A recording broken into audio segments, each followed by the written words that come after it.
Hello and welcome to Zwift Route Guides. This week we're going to take a look at the Makuri Island Flatland Loop.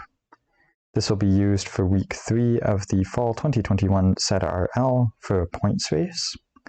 Let's get into the footage. So you can see that I'm starting directly underneath the start-finish banner. In an event, you'll be starting at the start pens, which are about 50 to 100 meters further back, and doesn't really add any distance to your event. This route is a regular route in the game, so if the Makuri Islands are an available world to ride on at the time that you're riding, such as what I'm doing here, you can just select it from the route list, or you can always schedule a meetup on Makuri Island's Flatland Loop with your friends and or team if you want to pre-ride the course, which is quite a bit nicer than when they're on event-only courses and then you have to try to navigate them by hand. The route is 13 kilometers long, with 99 meters of climbing across the entire thing. So as you can probably tell from that low amount of climbing, it is a very flat route. You'll see it get between 3–6% sometimes, but it's never really over 1 or 2% for any significant amount of time. Because of that, the recommendation is to get as aero as you can. So aero bike, aero wheels, and I'll put the link in the description with the article to Zwift Insider with the fastest setup per level to help you figure that out depending on where you are in the game.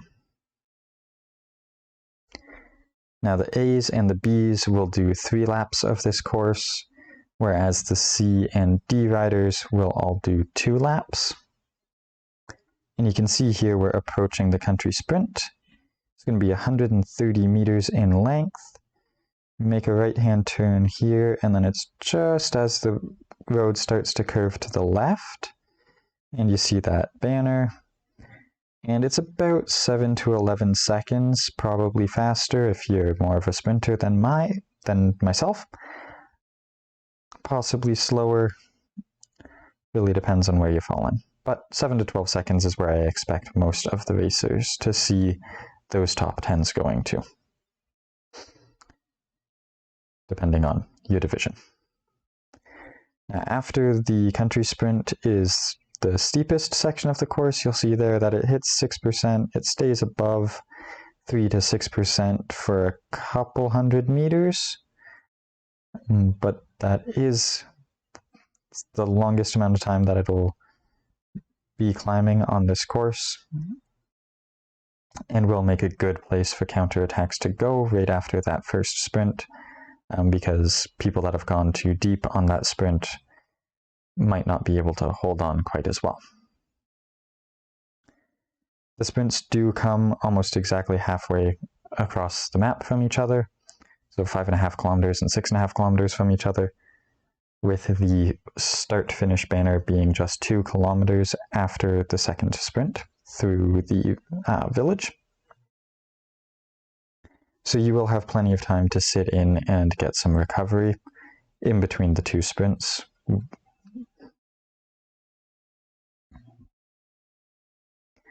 That being said, that does give implications for how the points structure works out.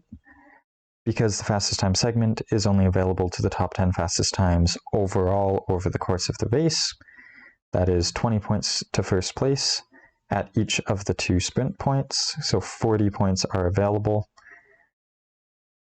for the fastest timed segments.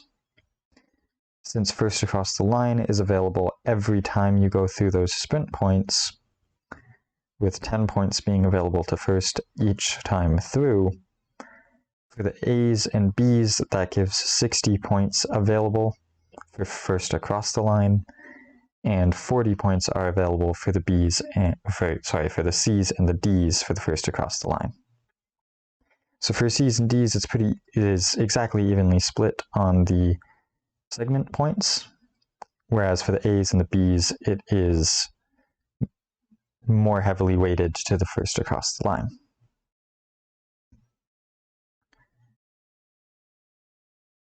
And you can see here that we're approaching the marketplace. We turn right. Turn left and then you'll see that start banner there. And this is the second sprint that we do. So it's 140 meters in length. It's an extra 10 meters from the earlier one. Again, I would expect about 7 to 12 seconds there. And then you'll hit this nice descent. It does stay greater than 3% for a pretty large portion. So if you're in a fast group and able to get over that 58 kilometers per hour, you can super tuck down it and get some recovery in. It will level off here in a second or two, right there. Before getting really steep through the descent again, it should cap out around 12%. And again, you can super tuck down this. And it levels off just before the bridge, and then you see it's a downhill sprint through the start-finish banner. And that is the entire route.